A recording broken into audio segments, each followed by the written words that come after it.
o Bowie, aqui as sessões dos vinis, tá aqui o Ziggy Stardust, de 1972, esse disco aqui, que é o lançamento aqui, a turnê, né, não é o ao vivo esse daqui, é o de estúdio, tá? Aqui temos, coisa bem do vinilzão, né? Essa coisa muito bem graficamente acabada, com muita informação e tudo mais.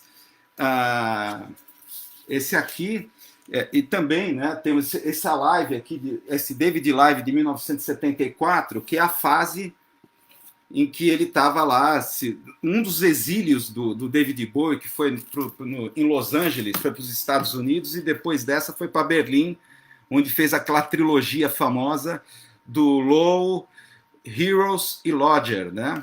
A turnê Sound Vision, foi um dos lançamentos da turnê Sound Vision que passou aqui no Brasil, e eu tive a felicidade de ver o show ao vivo do Bowie, que foi no Parque Antártica, imagina, com os Titãs abrindo o show do Bowie.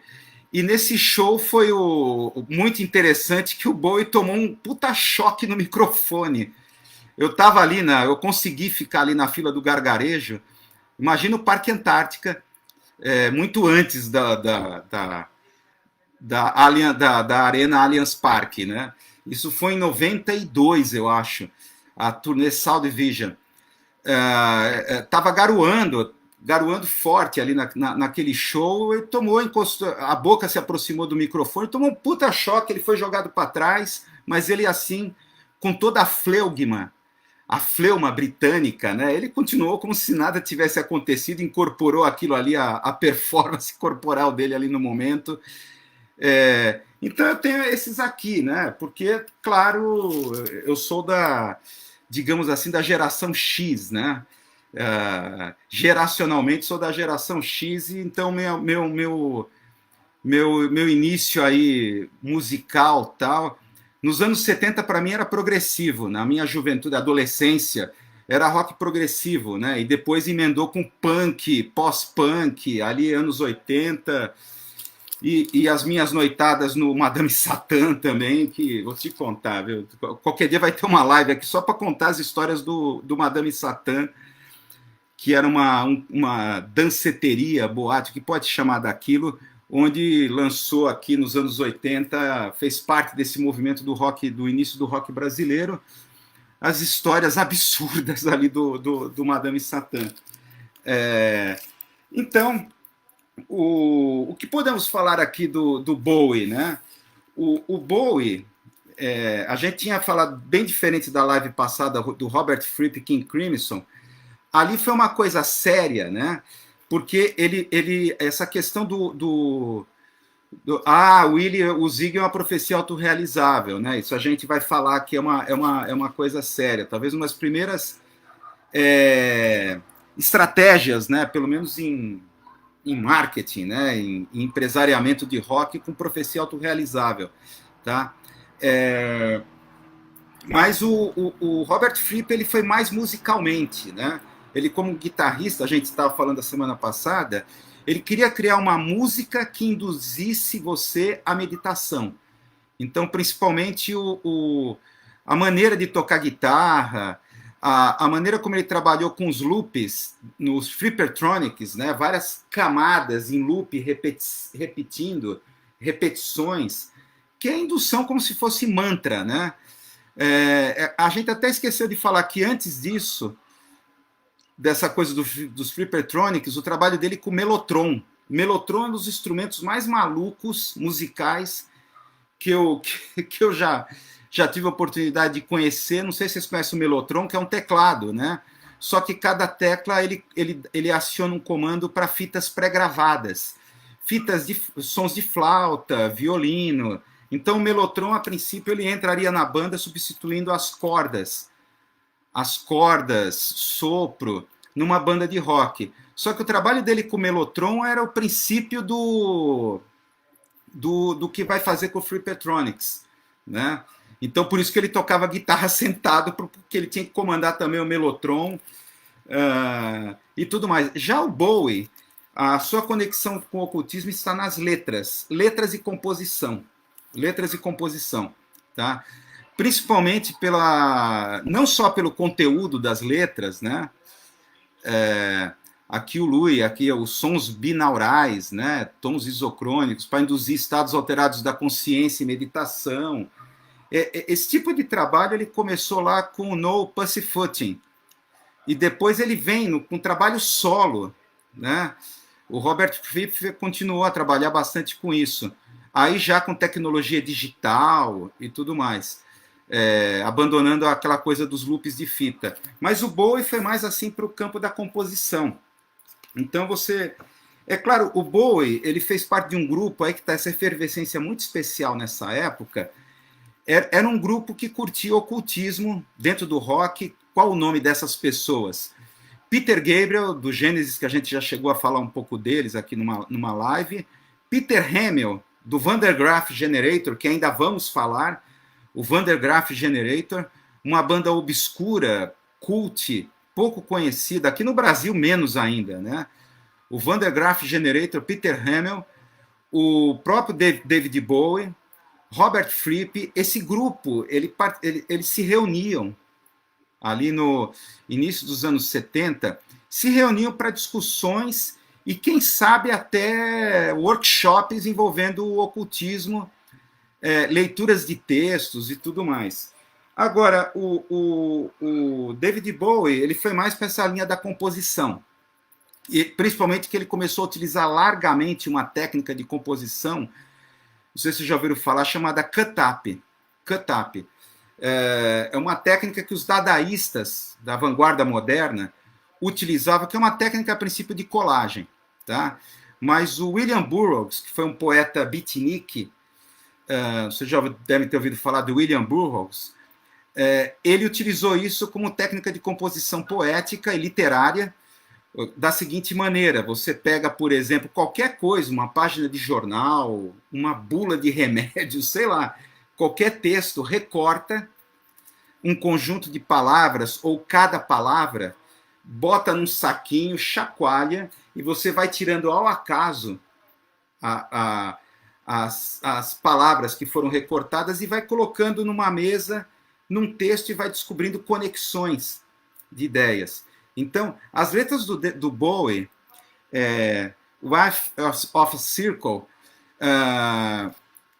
Moon Age Dream, são músicas assim, você começa a perceber, a ler essas letras, elas são a princípio obscuras, incompreensíveis, porque elas são feitas assim à base de cut-up.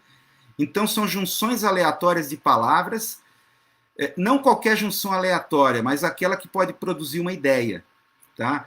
Atualmente é muito largamente utilizada pelos criativos em publicidade, em duplas de criação e tudo mais. Mas ali ele utilizava isso numa perspectiva do automatismo, que os surrealistas também trabalhavam um pouco com isso, de você liberar o seu ego e deixar que esse automatismo psíquico funcione na hora da composição das letras. Quer dizer, a composição das letras não comandada pelo ego ou pela razão, mas pelo psiquismo. Tá? Foi um exercício intenso. John Lennon já tinha utilizado isso com a música I'm the Walrus, do The Magical Mystery Tour, que é outra técnica outro tema que a gente vai ver em lives aí mais para frente, esse disco esquecido dos Beatles, assim, The Magical Mystery Tour. É o menos falado, principalmente o filme The Magical Mystery Tour, que é muito louco, tá? Lembra muito, é um filme, não sei quantos vocês já assistiram esse filme, The Magical Mystery Tour, que é humor ácido, cáustico. Foi até, inclusive, proibido em certas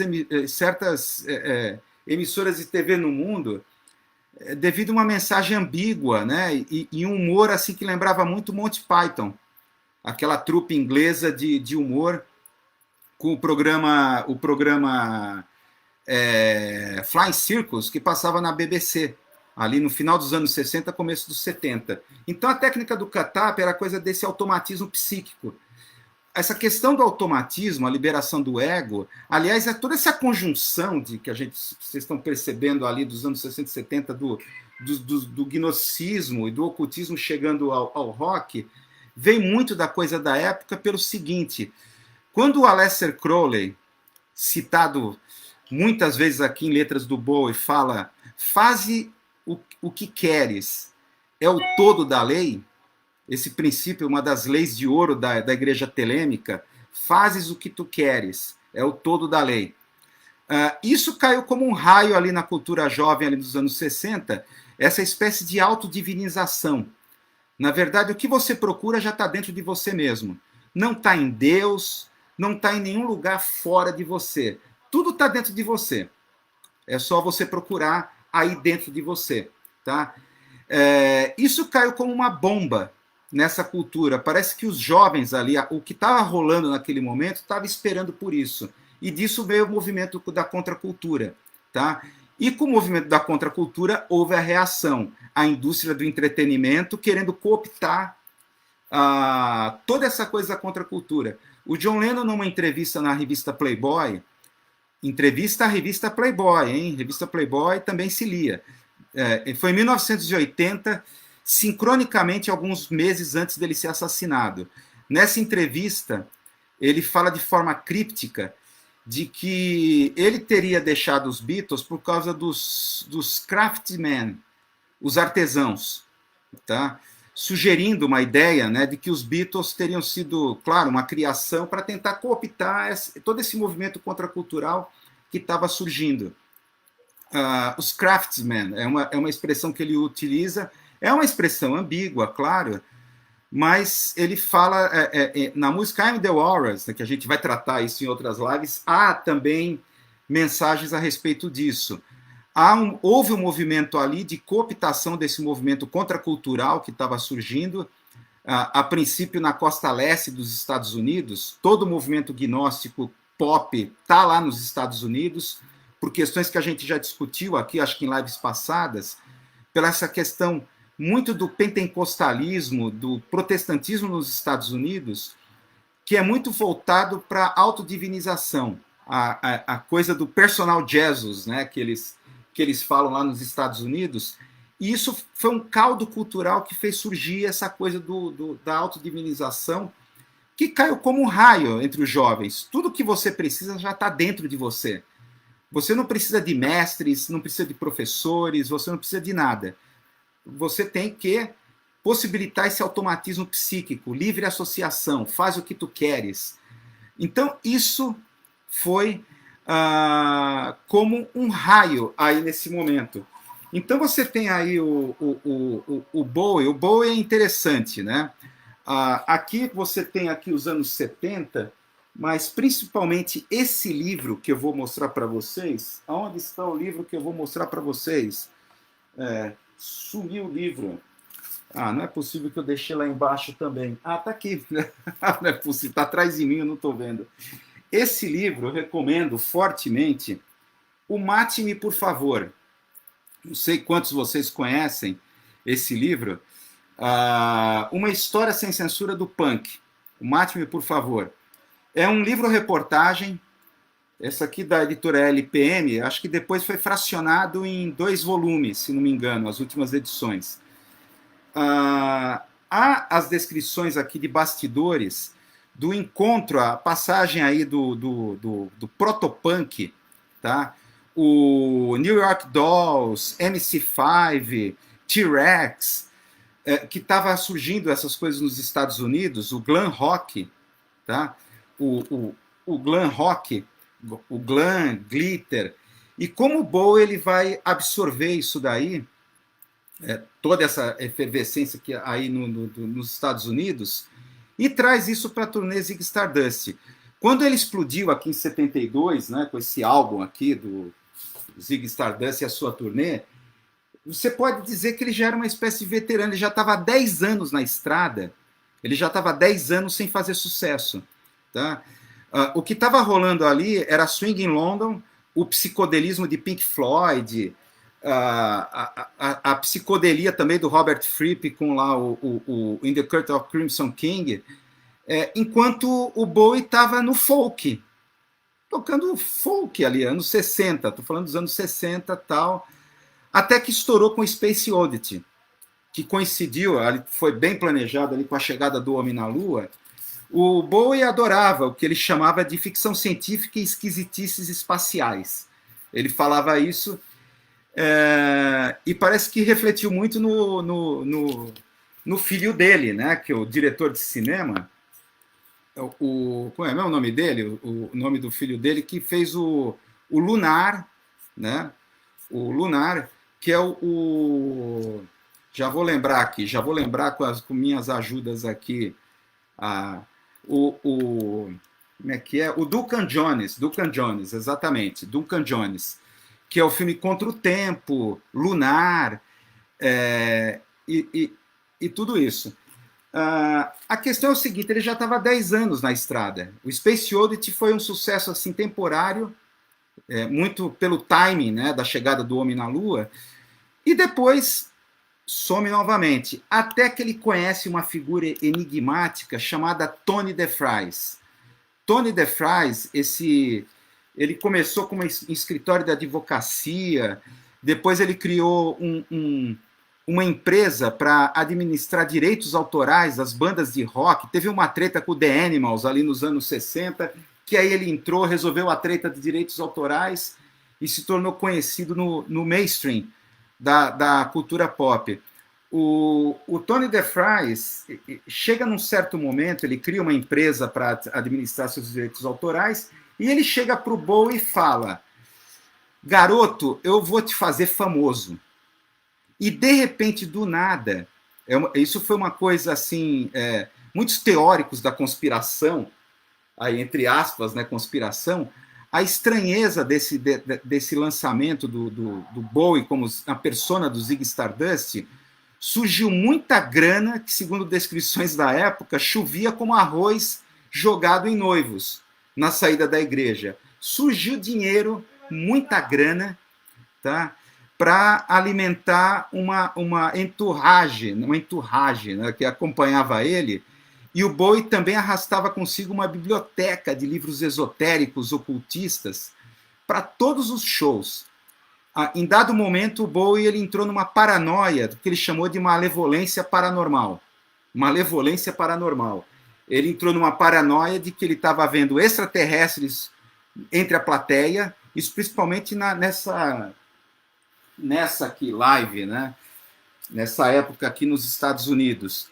Aqui já chapado de cocaína, né? Principalmente cocaína. Então ele começou a, por exemplo, entrar nos shows com pentagrama na testa e manipular elementos, simbolismos ocultistas durante o show e na sua própria roupa, muitas vezes simulando, né, os rituais da igreja telêmica do Aleister Crowley. O Tony DeFries, dizem aqui as teorias conspiratórias, é uma figura muito... Vou pegar algumas informações dele aqui. Quem é o Tony DeFries, né? Quem é ele?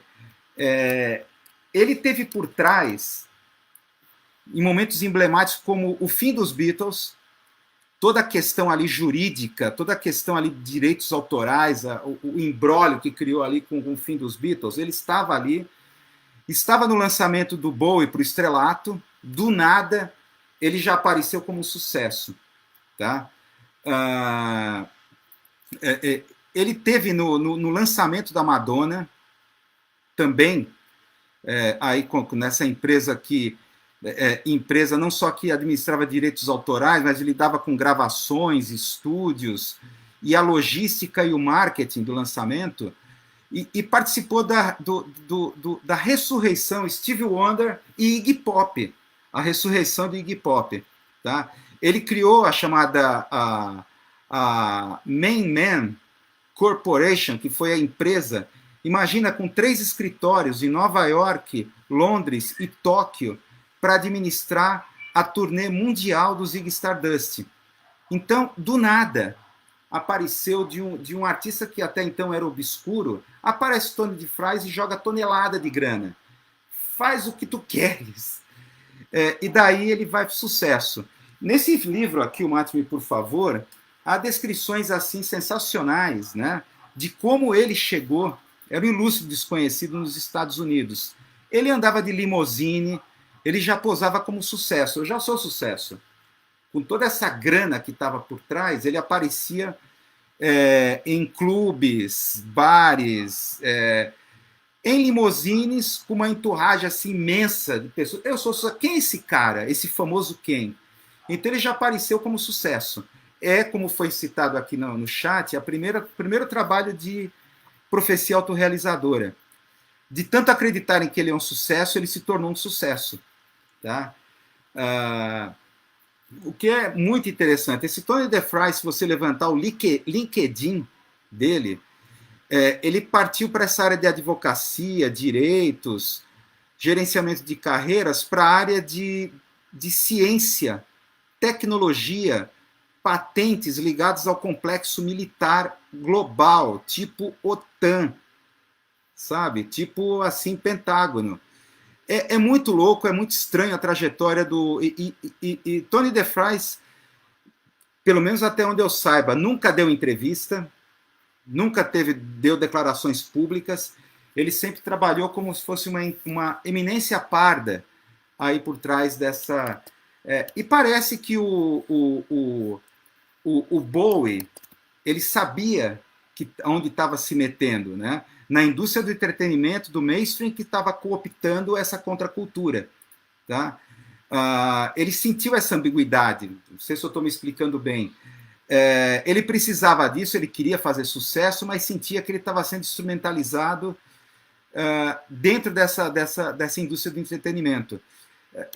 Há muitas pistas, né? Aí é que entra a questão do oculto. O oculto entra aí no Bowie como uma estratégia de proteção do que ele chamava de malevolências paranormais.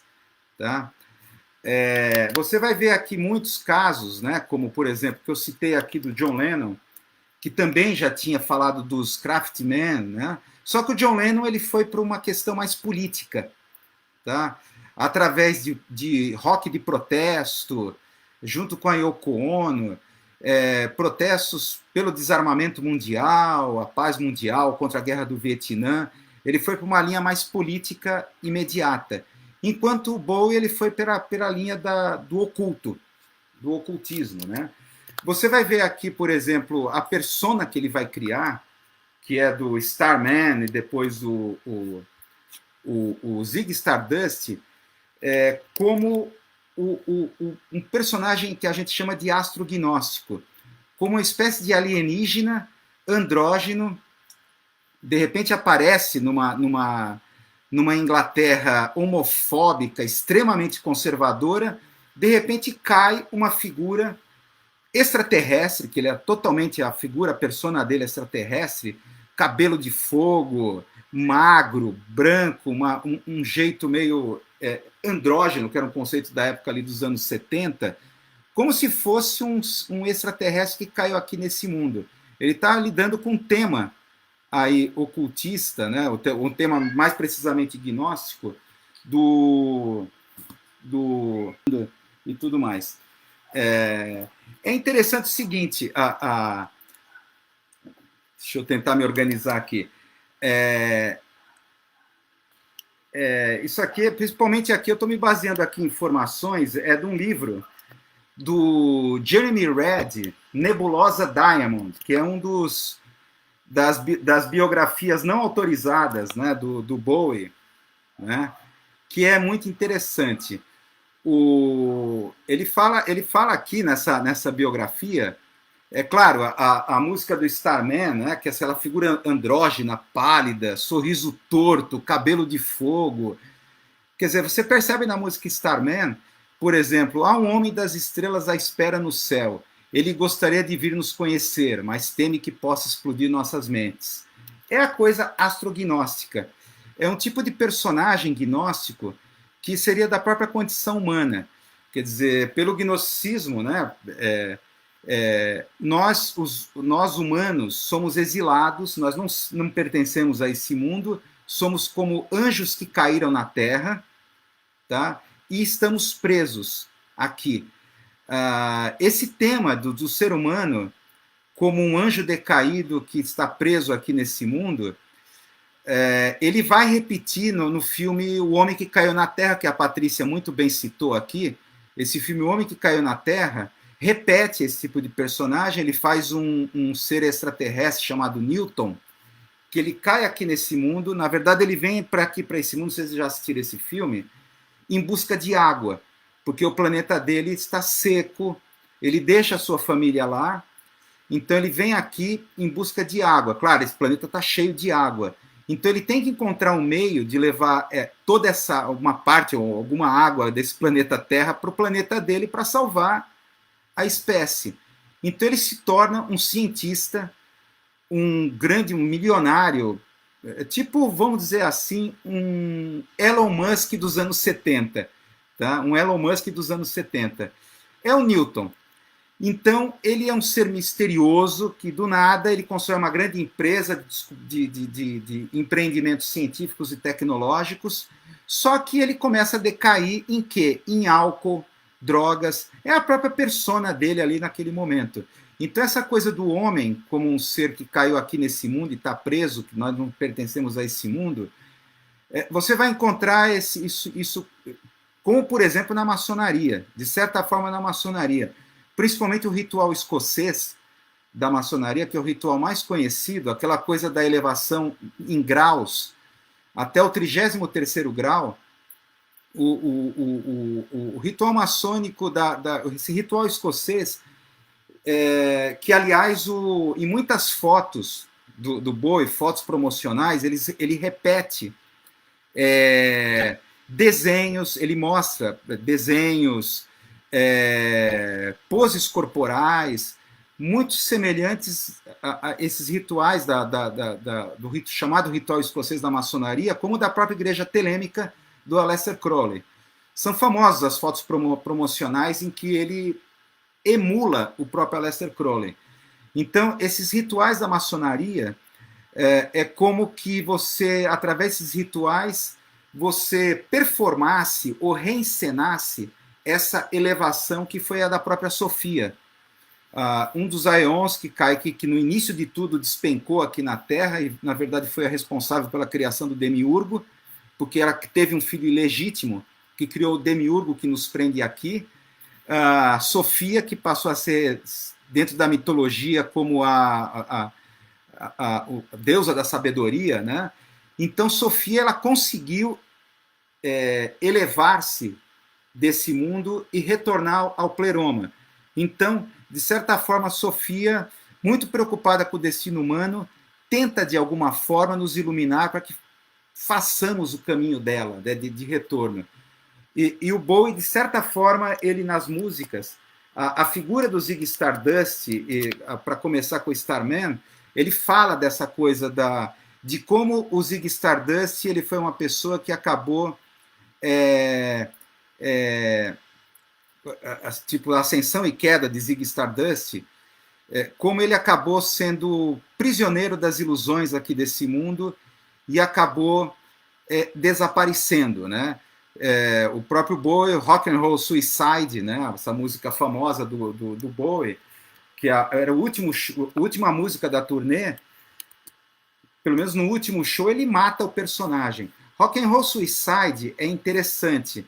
Está aqui nesse disco do Ziggy Stardust, né? nesse disco.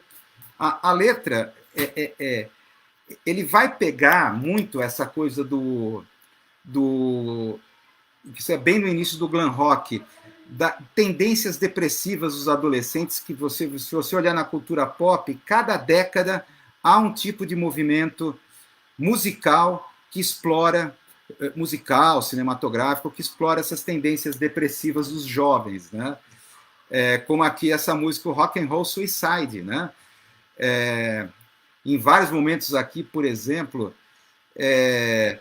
não, meu bem, você não está só, não importa o que ou quem você seja, não importa quando e de onde você venha, todas as facas parecem dilacerar seu cérebro. Eu já passei por isso, eu vou te ajudar com essa dor.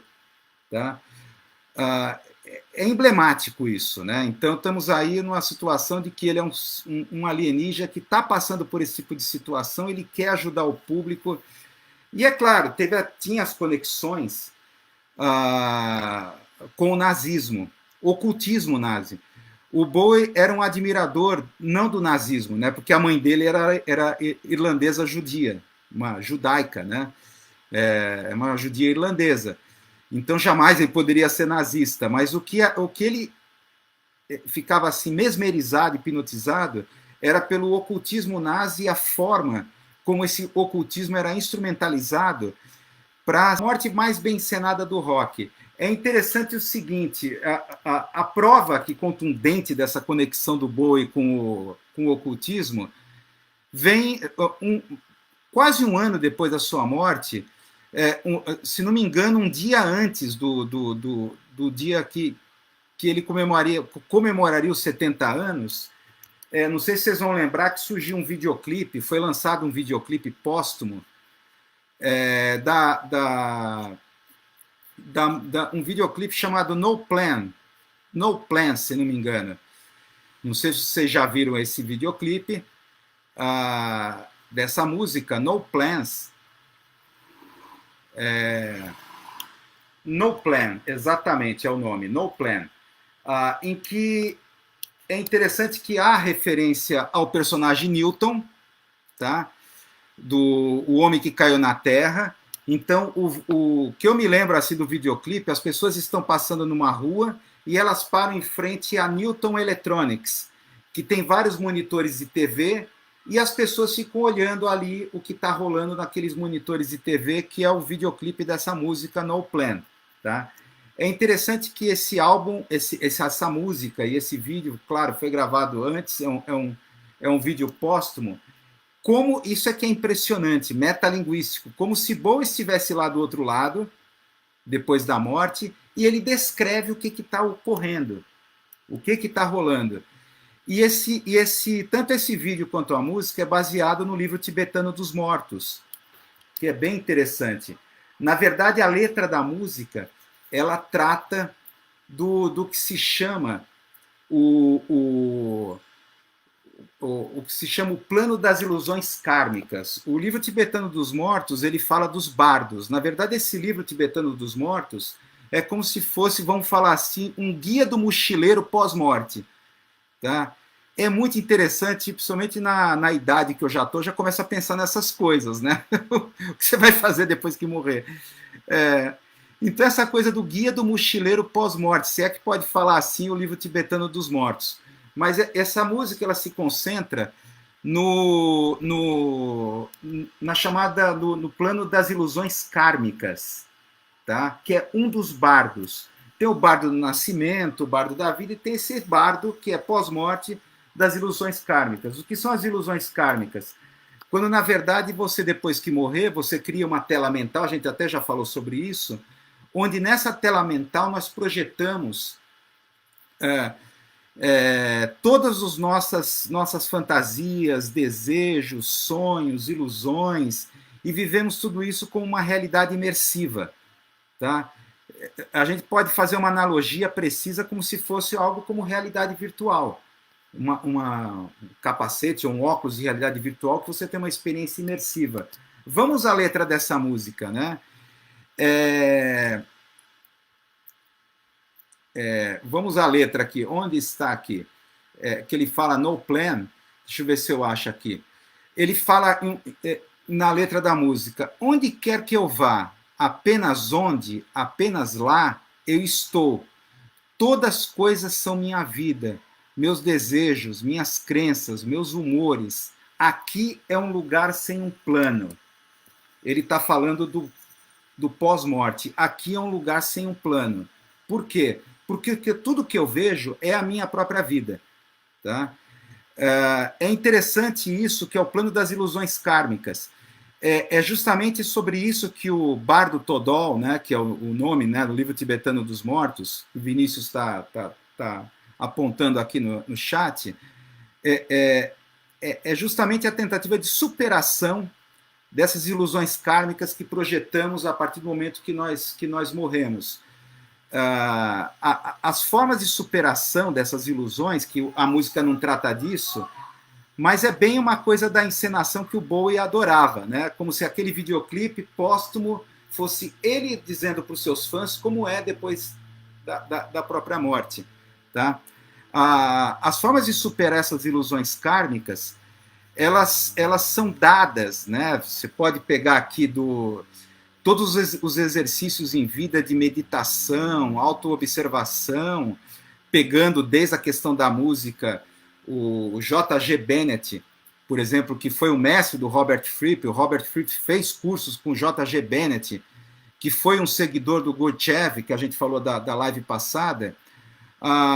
Todas essas formas de autoobservação, autoconcentração, meditação, são apenas instrumentos que você desenvolve em vida para você justamente fugir desse plano das ilusões kármicas depois da existência. Tem uma coisa, o Talking Heads, aí você percebe as conexões. Vocês devem conhecer essa banda chamada Talking Heads, David Byrne. É uma música chamada Heaven, tá? É muito parecida com essa No Plan do Bowie, que ele fala que no céu é como se fosse num bar onde toca a sua música favorita, é como se fosse uma festa, e a festa termina e ela recomeça de novo, tá? Onde tem a sua banda favorita, a sua música favorita, é a música Heaven, que é muito interessante, né? E é interessante que é de um disco onde está quem? Brian Eno por trás. Brian Eno, que também naquela trilogia lá de Berlim, do David Bowie, né? A Lodger, Heroes.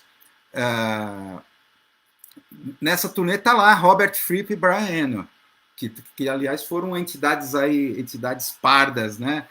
Por trás aí de muitas cenas do rock.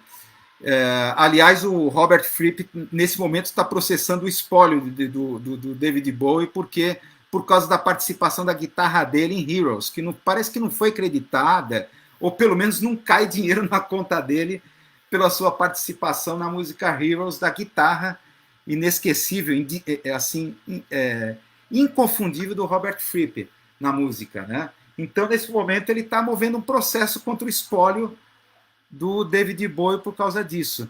O Cadu fala, né? O Terence McKenna descrevia essa mesma tela, né, como experiência enteógenes, que seria o segundo modo de pular de bungee jump no bardo.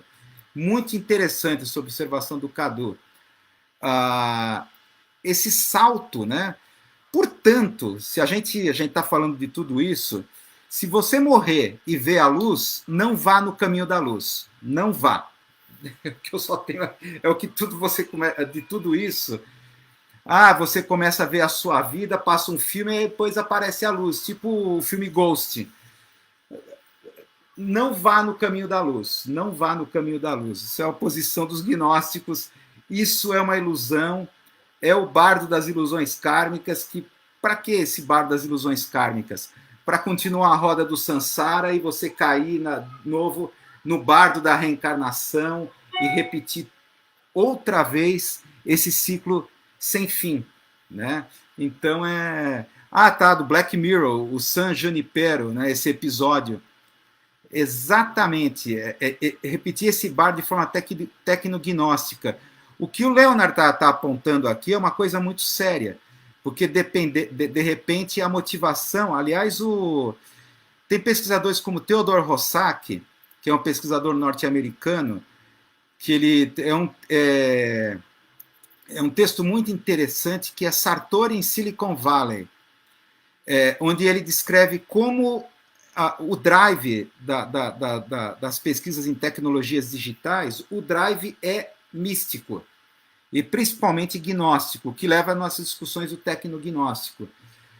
E toda essa questão da virtualização, da realidade virtual, realidade aumentada, essas experiências imersivas, seriam como está citando aqui o Leonard, né, do San Junipero, de você criar essa tela mental, uma experiência imersiva como se sua vida continuasse, você está em contato ali com seus sonhos, ilusões, que são ilusões kármicas, né? O Bowie, para a gente fechar aqui o nosso assunto do Bowie, ele tinha uma questão, ele percebia essas malevolências paranormais que ele tinha medo, essa ambiguidade. A figura do Tony DeFries, ele era muito autoconsciente de que ele estava participando de uma indústria do entretenimento e dá para perceber que em muitos momentos ele se auto-sabotou. Tá? Por exemplo, primeiro a questão do sucesso, o auge com o Ziggy Stardust, as descrições que falam, por exemplo, no Mate-me, por favor, as descrições, e nessa nebulosa Diamond, nessa essa biografia não autorizada do David Bowie, fala que em dado momento, ali nesses shows em Nova York, né, que é Nova York, Los Angeles, mas principalmente desse show em Filadélfia, que está aqui registrado nesse disco, apesar de ser uma das melhores performances dele, ele participava, a plateia ia aos shows esperando que ele morresse ao vivo. Era o que se esperava. O homem estava cadavérico, cada vez mais magro, né, numa viagem assim de drogas, em que praticamente ele era um autômato nesses shows. E a grande atração, por incrível que pareça, era essa. Ir até o show para ver se o cara vai morrer ao vivo. Então, seguir essa coisa do obituário, astro do rock, morre drogado, esse clichê do qual ele fugiu. Ele pulou fora, se auto-sabotou no auge desse estrelato que ele estava e foi para o autoexílio em Berlim, que compõe aquela trilogia fantástica e maravilhosa. Até que ele, de novo nos anos 80, sobe aos píncaros do pop, com lá o Serious Moonlight, né, e o Spider Glass, essas duas grandes turnês dos anos 80, que ele chega... E aí chegou um momento que o próprio Bowie falou, quando eu comecei a ver nos meus shows gente que ia no show do Phil Collins aparecendo no meu show, aí ele pensou, chega. Ele se auto-sabotou e foi construir aquela banda Team Machine. Não sei se vocês sabem disso. É um outro autoexílio dele. Na banda Team Machine, ele aparece como um crooner. Ele tenta ser cada vez mais anônimo, né? Na verdade, ele é um front leader, mas na verdade ele quer aparecer apenas um crooner, e na verdade são os músicos da banda Team Machine que estão na frente. Tá? E aí é que é o lance muito interessante. Eu estou citando nomes aqui, Tony DeFries, Robert Fripp, Brian Eno, profecia autorrealizadora, esse esquema de ele já aparecer como sucesso, com muita grana que foi jogada sobre ele, aparecer com limousines, de repente com uma puta empresa, a Main Man Corporation, com escritórios em Tóquio, Nova York e Londres, tal. Na verdade, todos eles, tá, vão participar depois, mais tarde, de uma coisa chamada Global Business Network. É interessante que o Bowie, para a gente encerrar aqui a parte dele, ele é chamado o camaleão do rock. O camaleão do rock. Ele se transformou, se autotransformou, se auto-inovou constantemente. Tá? Também com essa técnica de autossabotagem, de repente, opa, agora vou me autoexilar. Tá? Mas ele também antecipou tendências, é muito que se fala isso. Por exemplo, na época do glam, do Ziggy Stardust, ele já era protopunk. A figura dele vai ser a antecipação do que o punk fazia mais tarde. Aqui no Mate-me, por favor, você vai ver o capítulo, se não me engano, qual é o nome do capítulo que descreve essa coisa do glam rock como protopunk, os matadores de batom. Tá? Então descreve aqui MC, New York. Todo esse pessoal, a coisa do glam, de repente homens se maquiando, e é interessante, descreve aqui como o Bowie levou para o pessoal os músicos da banda Spiders from Mars, né? Todos assim, numa Inglaterra homofóbica, machista, tal. Olha, o lance é o seguinte, a gente vai se maquiar para entrar no palco, botar batom, rímel, glitter, E vão os caras falam, que é isso? Como assim? Mas está brincando. Então, rolou um estranhamento, né, quando o Bowie propôs essas personas novas. O Spider from Mars foi para o palco, Bowie pegou, a molecada começou a gostar, e depois os diálogos eram muito interessantes no, no, nos camarins, né? Imagina aqueles caras lá, o Mike Ronson, o guitarrista tal, os macho pra caralho, aqueles... Ô, você viu onde é que tá meu rímel? Cadê o batom? Você pegou meu batom. Então imagina os caras discutindo isso. A questão é o seguinte, aqui para terminar. A Global Business Network, que a gente falou, ela encerrou suas atividades, se não me engano, no começo dos anos 2000. Era uma empresa de futurologia. Acho que a gente já falou isso em lives passadas. Ela vendia previsões, análise de tendências, análise de cenários para governos e grandes corporações. Tipo, qual vai ser a tendência no final desse século na indústria petrolífera? Tá? Então, segundo pesquisas supostamente científicas, na verdade a Global Business Network, como o próprio nome diz, tinha uma network, uma rede, em vários setores, tecnologia, petroquímica, farmacêutica, arte pop, cultura, uma rede de grandes personalidades, onde, na verdade, eles faziam as coisas acontecerem. A Global Business Network decidia, olha, no começo dos anos 2000 vai ter revival dos anos 80. Aí aparecia uma banda chamada Franz Ferdinand, com o vocalista Alex Kapranos, que participava dessa Global Business Network, fazendo um som que, a primeira vez que eu ouvi, parecia Talking Heads.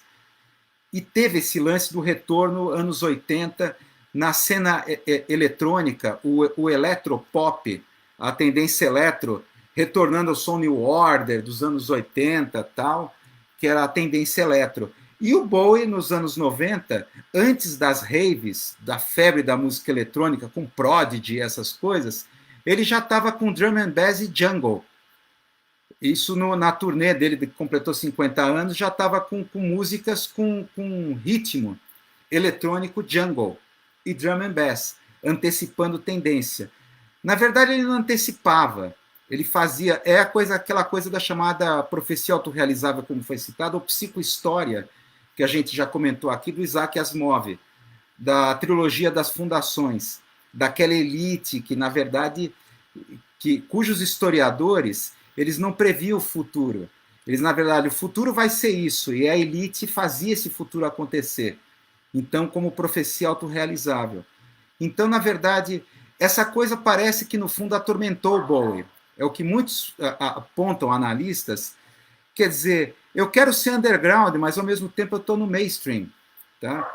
Então, ele fala nas letras, aqui tem algumas coisas, como, por exemplo, deixa eu encontrar aqui,